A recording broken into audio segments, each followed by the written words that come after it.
Joining us now on the show, three more distinguished alums from the Laurel Springs School. First, let's start with the most recent graduate, someone you know as a rising sophomore in the college tennis ranks. Of course, he was a bronze ball recipient at the Easter Bowl in the boys' 16s, reached as high as number 4 nationally in the USTA rankings. It's Cyrus Mahjoob joining us. Cyrus, welcome to the show, my friend. How are you doing today?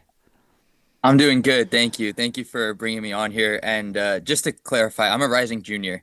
Oh, Uh, Rising Junior. I apologize. Well, no thank you. worries. You know, again, it all starts to blend together. So all the years, I blame myself. Unforced error to start, but thank you for the correction, of course. Also joining us here, another distinguished alum from Laurel Springs, someone you will all know best from his time competing at San Diego State. He was an ITA Scholar Athlete, Mountain West Scholar Athlete, a graduate from Laurel Springs in 2021. Welcome on to the show, Lenny Melzer. Lenny, it is good to see you, my friend. How are you doing today?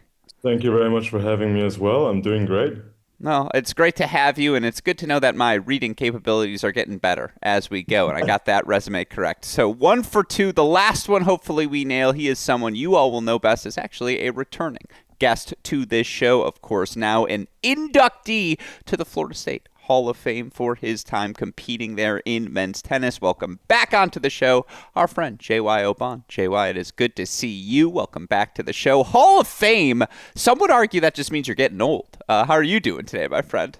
Well, I'm definitely the oldest one here, that's for sure. But great to have you on, and thanks for giving us a little bit of your time as you have a packed schedule in May. Well, and really all year up until this point. So thank you. No, it is my pleasure, and yes, certainly, again, I am in the college mood, so to have three players who obviously all competed in college tennis, it just feels like it fits for my month of May, and obviously I want to talk about all sorts of things with you guys today, but I want to start with your experience with the Laurel Springs School, obviously a school we have gotten to know as our relationship continues to grow with them, and certainly everything I have learned to date, so encouraging, and we've had the chance to talk to administrators from the school, we've had the chance to speak with teachers from the school. I'm excited today to talk with people who have experienced it from the student side of things, and I think as it relates to online schooling, the biggest I don't want to say impediment, but perhaps the biggest question mark is, well, how do you get started? How do you actually make that decision to say, this is what I'm going to do, this is what I think is best for me? And I wanted to ask each of you about how you got started. So, Cyrus, I'll start with you. I'm curious what your schooling experience was like before Laurel Springs and how you and your family ultimately decided that was the right thing for you. Yes, absolutely. Prior to Laurel Springs, I was in the public school system. I grew up in Potomac, Maryland, and I just attended the local public schools until seventh grade. And I was training at JTCC, so they've been partnering with Laurel Springs for a long time now. And I decided going full time was the best next step for me in my tennis. And, I talked with some of the coaches. I talked with the system they have here. They have a great guy running it, Mark Santangelo. He kind of facilitates everything, and they provide their own tutors and teachers to work with us in addition to the Laurel Springs supporting staff. So I decided that, well, my parents and I decided that full time was the best next step for me. And I started working at JTCC full time. Mark Santangelo set me up with the teachers, with the classes, and kind of helped put everything in place. And then the teachers were super supportive. It really it helped me spend a lot more time on court while still making sure I get the best education and giving me opportunity to take difficult classes. I was able to take 8 APs and just kind of do it on the road while traveling for tournaments. So I think it was a major help in my game. Yeah, and I have follow-up questions I want to ask you, and I promise we will get to them. But Lenny, I'll go to you next. Similarly, how did you get started with Laurel Springs? Yeah, so I mean, being from Luxembourg, it's not necessarily the first step you think of when you go to high school, but I actually practice in the German State Federation in Saarland with some other college players, Lars Johann, Simon Jung. And I used to go to this school in Germany in Mannheim where you would go once a week and all the good tennis players would go to. Also, Sasha Zverev went there. But then I lost a kidney when I was 16, 17 years old. And I was sidelined for 8 months, couldn't even leave the house. And at the same time, that high school got closed down because in Germany it's not quite possible to do school once a week or online. And we looked around and Laurel Springs was just by far the best option for me. First of all, to finish the year without having to repeat it, and also to make sure that for the future for my tennis, I'm on the right path to go to college, have a high school diploma from the US. It just made the most sense, and that's how I got there. So it didn't really help me just on the court, but also off the court. A great deal. No, that's so fascinating. Being international as you were, was it just a simple search online? Like, how did the name Laurel Springs get to your attention? I mean, it's not just the search online. It was also really looking up, talking to some other players. I knew get some guys from the juniors tour who did Laurel Springs, so it just pieces came together, and it was really like no other option. It was really we were like going to Laurel Springs. It just was the right call for me. Yeah, no, it's fascinating to hear. JY, I obviously just by generation, I think online schooling post pandemic is just something everyone is more familiar with. It was not as frequently. I just the example I always turn to is a kid at our school by the name of Max Fligner. He was at Laurel Springs and he came to our school, and I remember a teacher trying to introduce him, and how they explained Laurel Springs was the most confusing thing to this date I've ever heard. They called it an online school in West Virginia, which just I don't that kind of defeats the purpose there. Obviously, it's a little better known now, but for you making that transition to Laurel Springs and just pursuing online schooling, what did that look like? Yeah, I mean, for us, it was a much bigger risk when I first signed on. I didn't know a single person that was doing Laurel Springs, and I didn't have any friends that were even doing homeschooling. I'm sure there were others that were doing it. I just didn't have a connection with anybody to ask them, hey, what do I do? Because I'd gotten to the point where I finished middle school, finished eighth grade, and my whole life since I was a little kid, just because my dad and my mom, I wanted to be a pro. So then once I reached, top five in the country, I was like, okay, well, the next step is ITFs. So then when we put together what that schedule looked like and we discussed with our high school nearby, hey, this is what we're wanting to do, and we're going to travel this much. And they said, if you travel that much, we don't care what your grades are. We're going to kick you out of school. And so my parents said, you have a choice to make. And I said, well, is there an option for me to continue to travel, play ITFs, go international, and just continue to give it a shot? And they said, well, there's this homeschooling option. And credit to my parents, my mom really did most of the research, and think the only other real competitor was Florida Virtual for Florida kids, and just didn't seem as well organized, at least at the time. For when it compared to Laurel Springs, there was a little bit more attention, and it just seemed better for whatever my mom discovered. I trusted her, and so that was it. And then just stayed with it all the way through.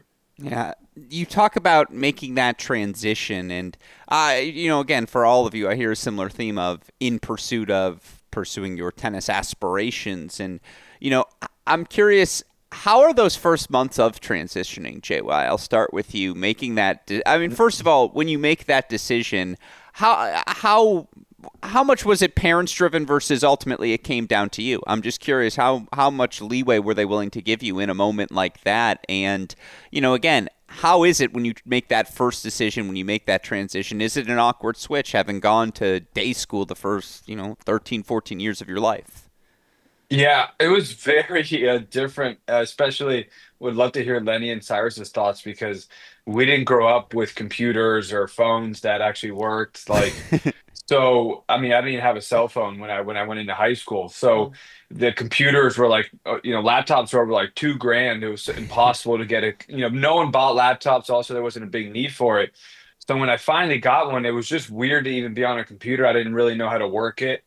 And my parents helped me a little bit, but honestly, everything they've always done is like, look, whatever decision you make, it's yours, and you're going to take ownership of it and responsibility for it. So they just kind of helped me set things up, kind of got me going. And then they're like, if you need help, ask. There's a teacher you can call, but after that, it's completely on your own. So if I didn't ask for help, my parents would just look at my grades as long as they were fine. They didn't say anything.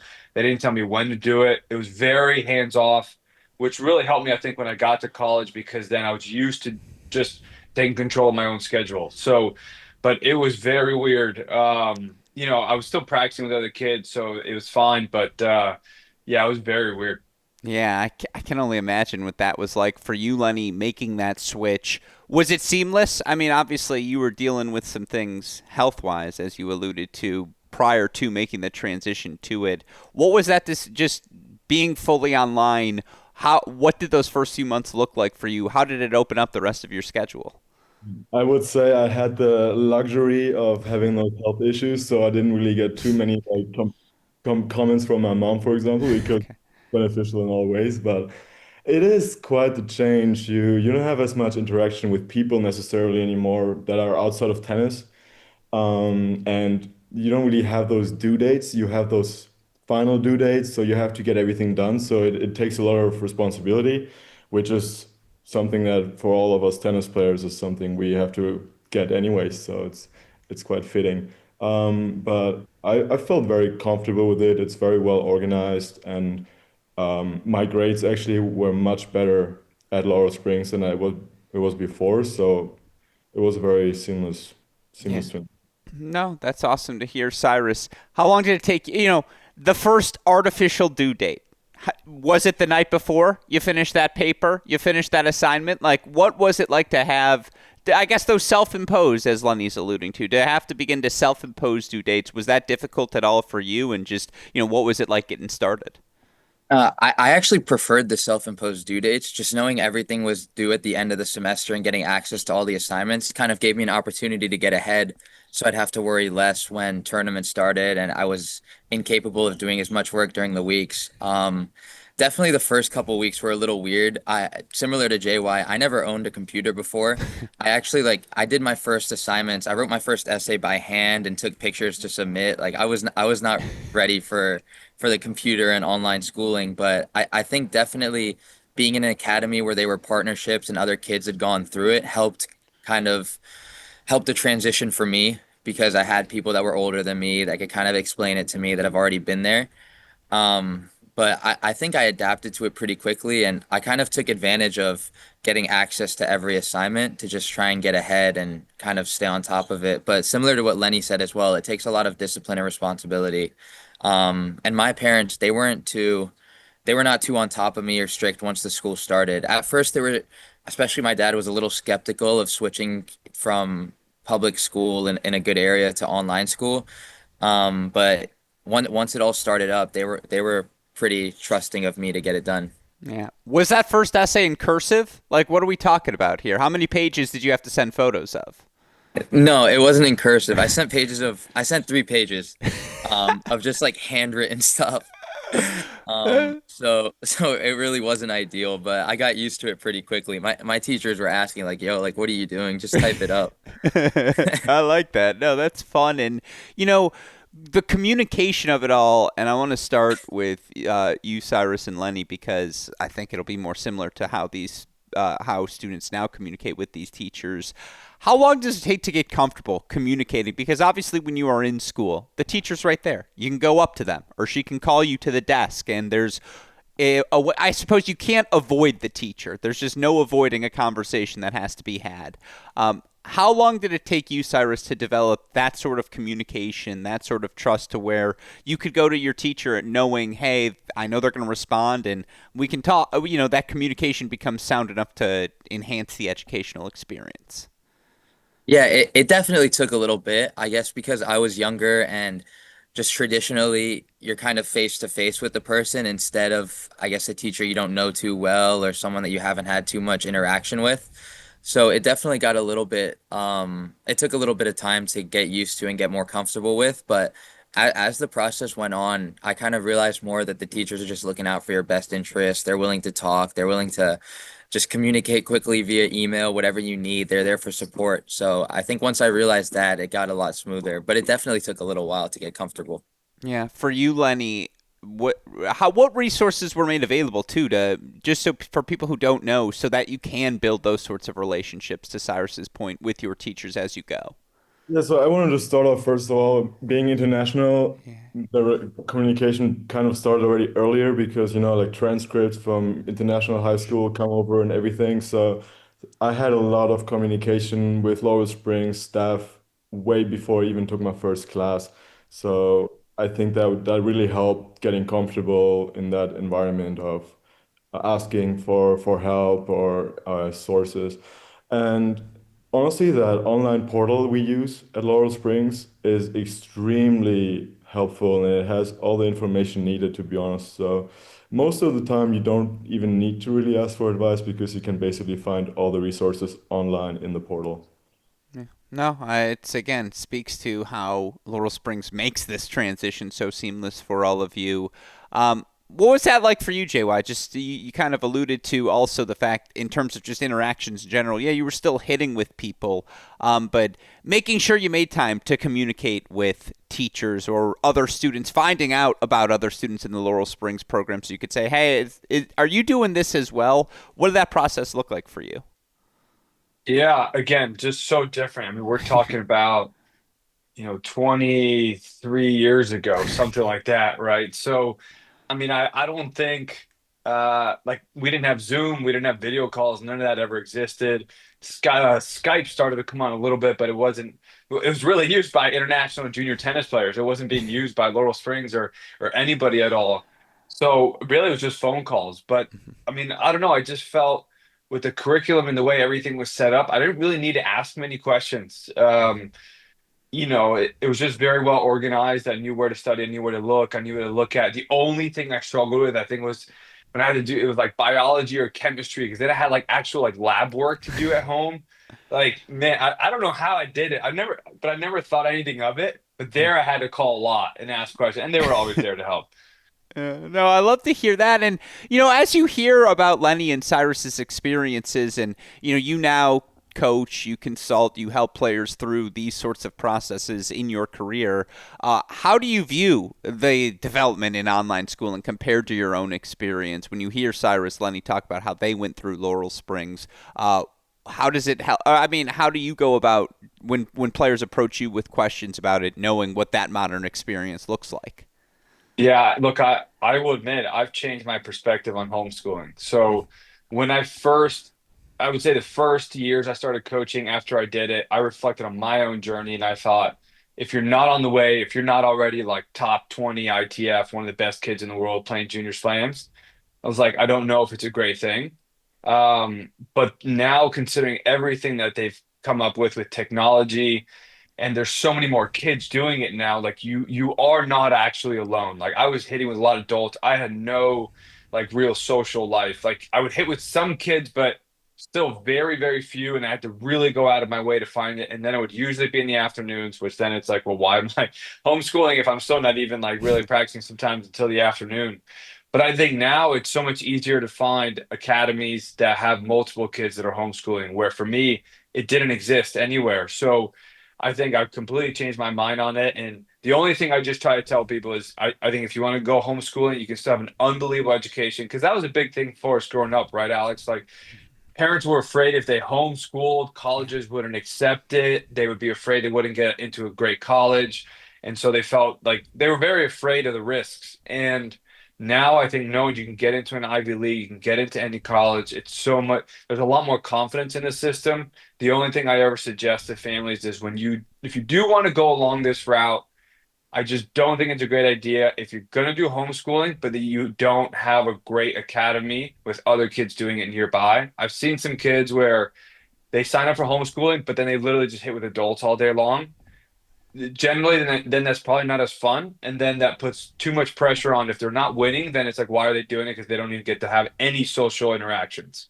So I've just said, as long as you can find other kids that are doing it as well, whether it's the same school or not, I think it's unbelievable what they can do for kids. And for a lot of kids, gosh, sitting in a classroom for like 8, 9 hours in a row, like even if you're moving classrooms, I think we can do better than that.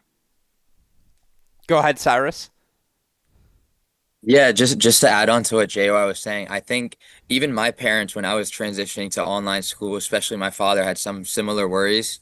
I was always a good student. I was on top of my coursework. I had good grades prior to and throughout high school, but they were definitely more worried that I wouldn't be able to get into some of the more academic institutions or some of the better colleges. And then I think as my tennis journey continued on and they realized like, hey, this could be a stepping stone using online school to kind of help get into some of these better colleges. I think that was really beneficial as well and kind of changed my perspective on it as well. Yeah, no, I mean, again, you hear now so many different examples of people who use Laurel Springs specifically and are able to get into these exceptional institutions. And, the one thing we haven't talked about is the tennis side of things. I'm curious for you, Lenny, obviously coming back as you were from your health issues and wanting to still keep tennis as a major priority. I'm sure it took a lot of hours on court to just get back to where you wanted to be with your game. Talk to me about the advantages. It sounds very simple, but just being able to schedule school based upon your own needs, how helpful is that for you for building back your tennis? I mean, extremely helpful, especially I had very good practice partners, but if you only have the afternoons, you don't really have the time to work on your technique and stuff. So using the mornings for some individual practices, some more focused also on core and these kind of things off the court that prepare you for the high competitions was extremely beneficial for me. I actually don't think I would have ever made it to Division One tennis without Laurel Springs, especially at the time, 16, 17. I mean, it's not necessarily the greatest time to like not play tennis for 9 months. So yeah, I think that's extremely helpful also for kids that don't really know if college tennis is something they can achieve. If they want to try it, they should definitely try to do Laurel Springs, find more time to really work on the game, and yeah, it's really beneficial. It may seem like a obvious question, but Lenny, can you talk me through what like your average day looked like in training and building back? Just what sort of hours you were, what the actual schedule was able to be built around? Yeah, so in the mornings I would have individual practice from let's say 9 to 10:30 and then have a little bit of core workouts, pretty light in the beginning to be honest, because the body is not really having any resistance. So a lot of that kind of lighter stuff and then later on I have lunch, get some homework done, and then I would have the group practice sessions and also another fitness session afterwards. So my days were pretty packed. Yeah, no, it kind of sounds awesome. I'm not gonna lie. What about you, Cyrus? What did that schedule look like? Just and as you were approaching competitions, I mean, I think we can speak it bluntly now. You're in school. It all worked out. Were there times you're like, all right, I will do school Monday, Tuesday, but I got to go to the Easter Bowl on Saturday. So Wednesday, Thursday, Friday, I'm going to make that just tennis. Like, are you able to make those sorts of adjustments because of the online schooling? You're definitely able to. I never felt the need to. I definitely still kind of made sure to do at least a little bit of school every day. But definitely throughout tournaments, like while playing, there would be less school getting done. So I would kind of go top heavy before I would leave for competition to try and get ahead, and then I could just relax a little bit more and focus just on tennis or my body while I was at tournaments. And then I guess day to day, I'd be at my tennis center. I'd work out at 7 to 8. School 8 to around 9:30, 9:40. On court from then until about 12:30, and then quick lunch. School again from 12:30 to 2. Practice 2 to 4. Workout again 4 to 5, and head home for the day. And then I would usually do some more schoolwork that night, pretty much every night, just to stay on top of homework and stuff. Yeah, no, sounds smart. Again, you get into your routines, you stick with them. JY, you talked about sort of the antsiness of being just in the same classroom or same three classrooms for 8, 9 hours consecutively.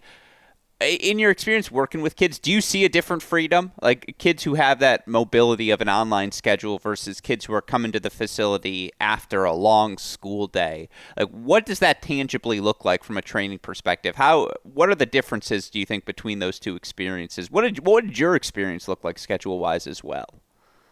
Yeah, I'll quickly hit on the schedule. So, back when I was doing it, to date myself again, Wi-Fi didn't really exist. It's not like you could go to a restaurant and then just bring your computer and work in between practice. You needed an Ethernet cord, and if you didn't have an Ethernet cord, you just weren't getting any work done. So for me, it was literally I would just play as much tennis in training from probably 10 to 5, and then all my schoolwork was always at night. So yeah, it was very different. But I think that the interesting part, so if you look at all of these kids now that are going to even some of the best institutions, Ivy Leagues, or even just great schools like Virginia, Florida State, Florida, Stanford, Texas, TCU, if you ask all of them that homeschooled, I don't think any one of them did 8 or 9 hours of school 5 days a week. Yeah. Yet they're getting into these great institutions. They're amazing athletes, some of the best in the country or even in the world, but they're not spending 9 hours a day doing schoolwork. So there's an interesting argument being made about how inefficient could some of the schooling systems be right now that kids are going to school to. Why do they need to spend 9 hours a day just sitting in a classroom when all these kids are doing? I don't. I bet you, like Cyrus, Lenny, did you guys ever do more than 4 or 5 hours of schoolwork in one day, unless you were actually behind? Uh, not Yeah, on my plans. yeah, No, no. I definitely didn't. Exactly. So then these kids are being able to live an actually more efficient life, a more productive life, and they're happier because they have more control over their time and they have more things that they're choosing to do during the day that so then when it comes time to being to when it comes down to do schoolwork, they're fine with it, they're ready to do it, as opposed to these kids that are in school all morning and early afternoon just being drained of their motivation and desire, sitting indoors. A lot of schools don't even have windows, and so then by the time they come to practice, they are absolutely mentally drained. And their quality of practice, even if they have the same amount of practice time with these homeschool kids, the quality is not the same. They're just toast mentally and they can only do so much. Yeah. No, it's so interesting, Lenny. Yeah, also, in my opinion, the flexibility it gives you for the tournament schedule is just such a big deal as well because imagine you have to request a leave for a tournament so you don't have to go to school for like a week. You lose first round, you come back, all the teachers are on you for missing a day of classes. I mean, it's gonna be draining, especially if you do it week for week. So it's just yeah. Yeah. Go ahead, Cyrus. Yeah, and then to add on to kind of schedule wise as well, going to public school, my tennis academy was about 35 minutes from my school. So for my parents to have to pick me up from school, drive me to the tennis academy in the middle of a work day, it gets really difficult because there's not many kids that do the same thing I was doing at my public school. So just being able to kind of be dropped off in the morning at my academy, picked up in the evening kind of helped a lot. No, I can only imagine again what the schedule was like for all of you guys, and I apologize, my camera went out. I'm sure it'll come back at some point, but yeah, just again, JY, to kind of go back to it, the competition schedule as we talked about here, but just the biggest misnomers. Like, what are the things that you think when people come to you and say, "Well, this is what I don't like about the thought of online schooling"? What's the biggest misconception you think surrounds it? I think it's quality of education. That's the biggest thing that I think everyone is afraid of, that they have a lower quality education. And while I get it, it's just, I mean, we have to be more understanding that things change, things get modernized, things improve. And I think there's an argument to be made that many of these public institutions and even some of these private ones have a lower quality education than what is provided by Laurel Springs. And sure, maybe you have your child going to this great institution. Um, I'll maybe I'm going a little too far with this, but I think we all know some private schools that some parents are paying for, and it might be a great institution, but it's really just those schools will do anything to keep those kids in there because they're paying a high tuition, and they'll do anything to help them get their grades up and just so they graduate. So they're going to school there really not because of the education anymore, but because of the flexibility that the school provides. And so I just think that there's a good argument that what is currently available in regular schooling is now not as good as what's available in Laurel Springs. Yeah, it's a fascinating argument to hear, and I appreciate you coming on and making it today. Lenny, same thing to you. When people be like, "Oh, you're homeschooling," like that's weird. What are the things that you'd get asked about? And you'd be like, "No, that's just not true." Yeah, I mean, I can mostly speak for the European part of that, but it's not really a thing in Europe, Yeah. and most of the people have the same concerns. What is the degree worth afterwards? Where can you go with it? But to be quite frankly, I'm pretty sure my Laurel Springs degree, the school where I personally know a bunch of guys that play tennis at Ivy Leagues, um, had a better chance of getting me in the US into college than any kind of high school at home.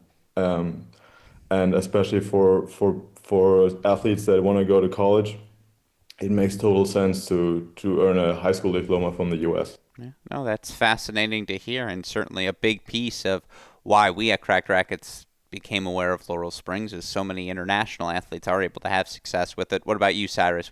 You mentioned earlier about making that transition to college, and I think it was JY who said like I was ready to do that because of the online experience. How helpful was that for you in getting accustomed to school? And what are the things people ask you about that you're like, no, like again, that's not true.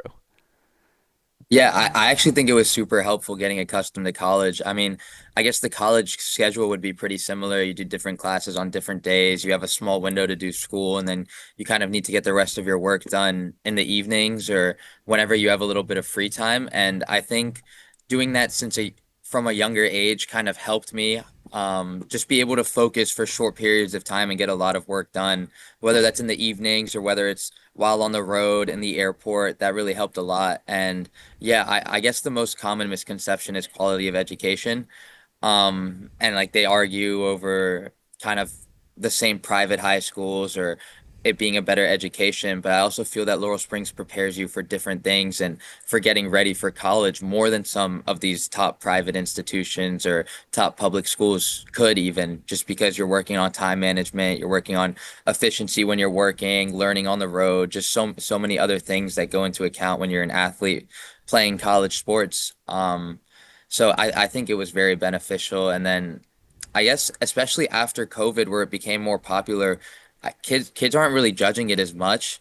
A lot of kids went, even non-athletes went online school for the rest of their high school time, or were in online school during high school during COVID. So I guess it became a lot more normalized than maybe when JY was in Laurel Springs struggling to find other people that did it. Yeah. No, I mean, again, as Lenny alluded to, it sounds like there's a network of Laurel Springs players. I mean, I know there are across the country, whether it be tennis, whether it be in other things as well. My last round of questions for you guys, I promise here, but talking about that network, I'll start with you, Cyrus. How in touch are you with people like Lenny or alums like JY just throughout the Laurel Springs network, who have had similar experiences to you? How do they make that available to all of you? Yeah, honestly, I haven't taken advantage as much as I should of the alumni network through Laurel Springs. I added it on my LinkedIn so I could start looking at connections to make. But most of the people I've connected with are the ones that came through JTCC and kind of had the same Laurel Springs experiences, and as I had growing up here, and kind of just doing it while playing tennis. So I guess I'm definitely a little out of touch with some of the other people that have been through Laurel Springs. But it's always seemed like a very warm network. I've seen the people that work for Laurel Springs at different tournaments, they setting up a booth somewhere, and they're always very warm to talk or kind of give away a water bottle and make sure you're representing. But I could definitely be more in touch with that. Yeah, I think we all have to get the Laurel Springs polo JY's rocking because that's just a good look today, my friend.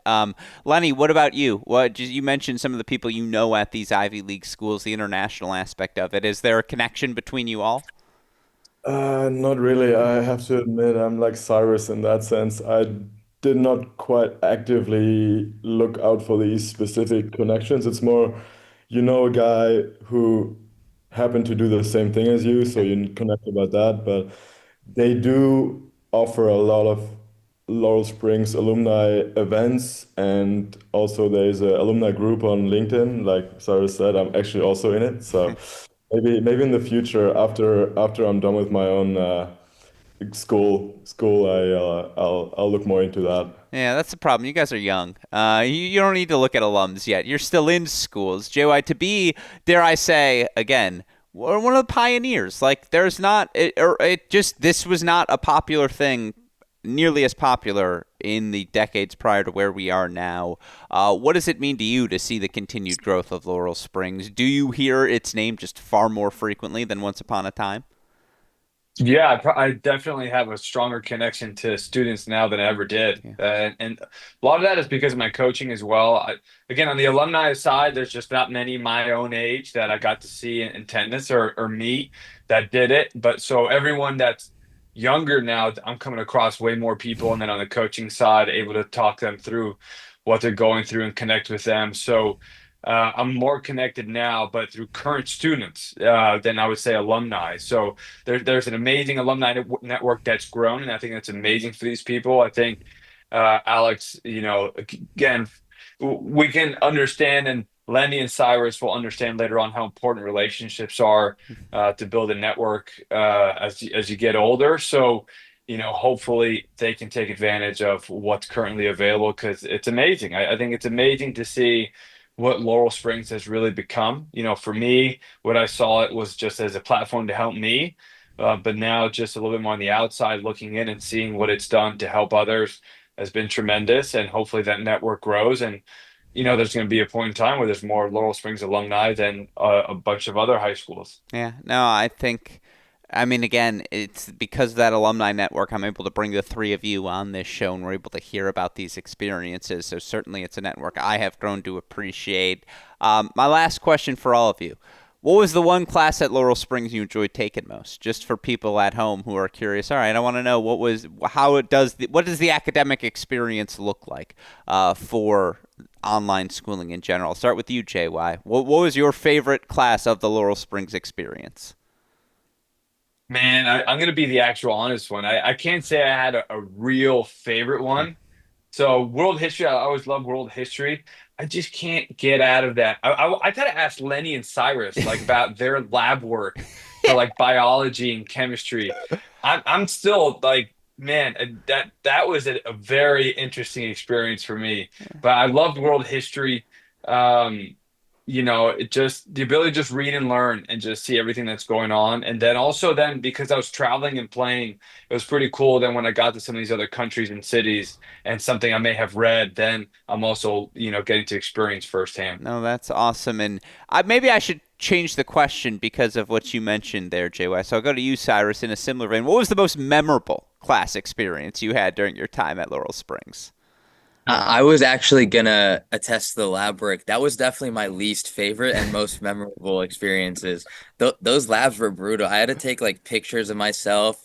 I had to put lab goggles on to show that I had like the right safety and take pictures of myself holding things up or doing certain experiments for chemistry and physics. And that those are really memorable because people would walk in on me and be like, Cyrus, like, what are you doing? And I was like, oh, like I just got to send some pictures for school.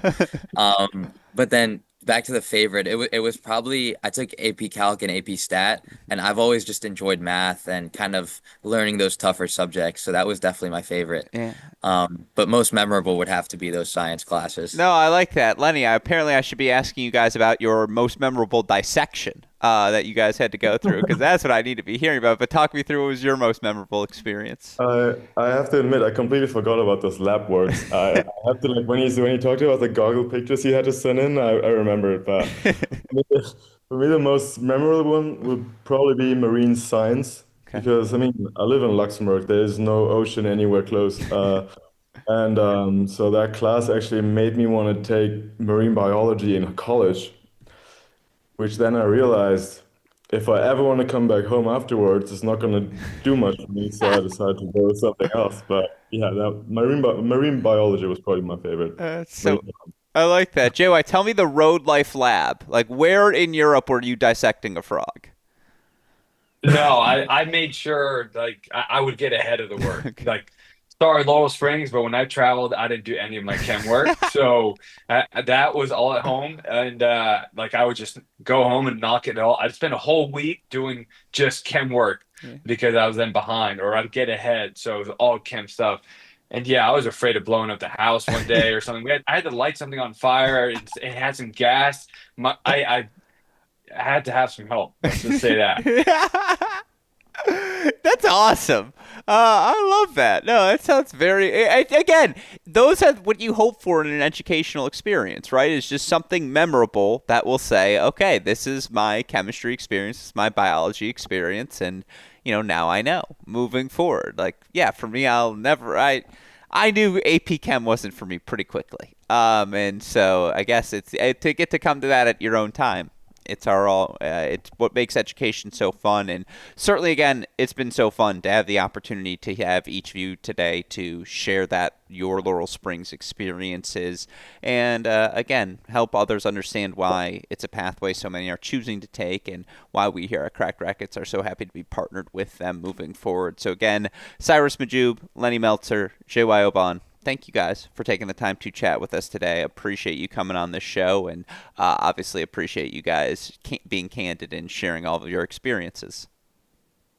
Thanks, Alex. Thanks for having us. Yeah, appreciate it. Thank you.